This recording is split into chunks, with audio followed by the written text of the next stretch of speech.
Hai semuanya, selamat datang di Eksposisi Injil Markus bersama saya William Makelap. Di episode kali ini kita akan melanjutkan pembahasan kita mengenai pengantar Injil Markus dan kita masuk ke poin kepenulisan. Kita mulai dengan sebuah fakta penting yaitu Injil Markus tidak secara tertulis menyebutkan nama penulisnya. Sama seperti keempat Injil, Markus pun ditulis secara anonim, tapi tradisi gereja yang paling awal menyatakan bahwa penulisnya adalah Yohanes Markus. Lalu kalau kita lihat, siapa sebenarnya Yohanes Markus ini? Kalau kita tahu, dia bukan salah satu dari ke-12 murid Yesus. Nah kalau begitu, bagaimana bisa dia menulis Injil? Sebenarnya kalau kita tahu, Markus itu menulis berdasarkan khotbah dan juga kesaksian langsung dari Rasul Petrus. Jadi boleh kita katakan, Injil Markus adalah Injil menurut Petrus yang dituliskan oleh Markus. Coba kita perhatikan hal ini. Nah, di sini ada 3 peristiwa penting yang melibatkan Petrus secara pribadi dan itu tercatat di Injil Matius, tapi tidak dicatat di Injil Markus. Yaitu yang pertama, Petrus berjalan di atas air. Ini tidak ada di Markus. Lalu yang kedua, pengakuan Petrus di Kaisarea Filipi, di mana Yesus berkata, "Di atas batu karang ini aku akan mendirikan jemaatku, dan kepadamu akan kuberikan kunci kerajaan surga." Nah, di Markus hanya dicatat pengakuannya saja, tapi tanpa bagian tentang batu karang dan juga kunci kerajaan surga. Lalu yang ketiga, kisah Petrus membayar pajak bait suci dengan uang yang diambilnya dari mulut ikan, itu juga tidak ada di Markus. Nah, kenapa bisa seperti itu? Salah satu penjelasan yang masuk akal adalah karena kerendahan hati Petrus.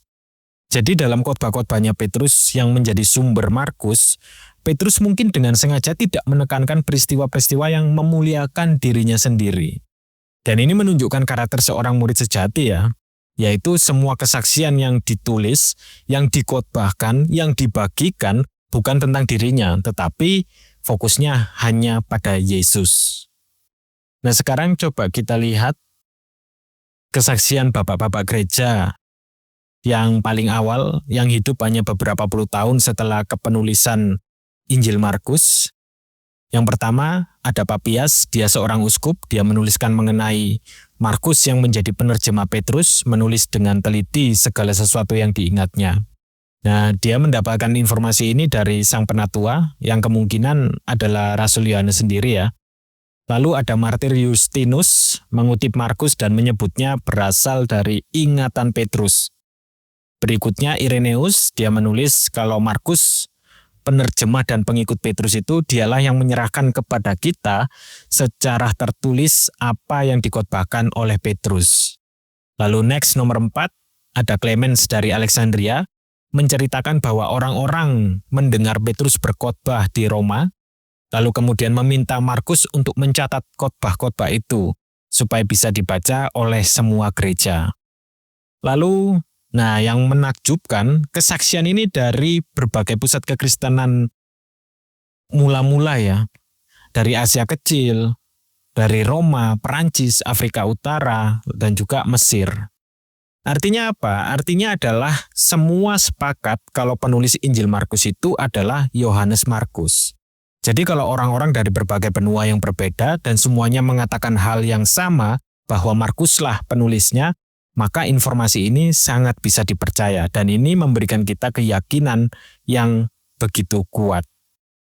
Lalu apa yang kita tahu tentang Yohanes Markus di dalam Alkitab? Nama ibunya adalah Maria, orang percaya di Yerusalem yang kemudian rumahnya menjadi tempat ibadah dan sangat mungkin perjamuan terakhir terjadi di rumah ini ya. Lalu, nah ini juga bisa dibilang salah satu tanda tanya besar bagi saya pribadi. Bisa dibilang lucu, tapi kenapa Markus memasukkan cerita ini ke dalam catatannya? Entah apa maksudnya gitu. Soalnya gini, ada peristiwa di Markus pasal 14 ayat 51-52 tentang seorang anak muda yang lari telanjang saat Yesus ditangkap. Dan peristiwa ini tidak ada di Injil lain selain di Injil Markus. Nah, banyak ahli juga percaya kalau itu adalah Markus sendiri. Tapi kalau kita lihat dari sisi sastra, itu seperti sebuah spragis ya, atau tanda tangan dari si penulis gitu. Tapi spragis dalam bentuk narasi. Dan banyak para ahli percaya ini adalah cameo atau pengalaman pribadi Markus sendiri yang dia masukkan ke dalam catatannya. Dan Markus, dia yang menyertai Barnabas dan Paulus dalam perjalanan penginjilan pertama, meskipun sempat pulang lebih dulu. Lalu perselisihan antara Paulus dan Barnabas terjadi ya, karena Barnabas ingin membawa Markus lagi. Tapi Paulus menolak. Lalu kemudian hari, hubungan mereka kemudian dipulihkan. Paulus di kemudian hari menyebut Markus itu sebagai rekan sekerja yang berguna gitu. Dan yang paling penting adalah Markus ini rekan dekat Petrus.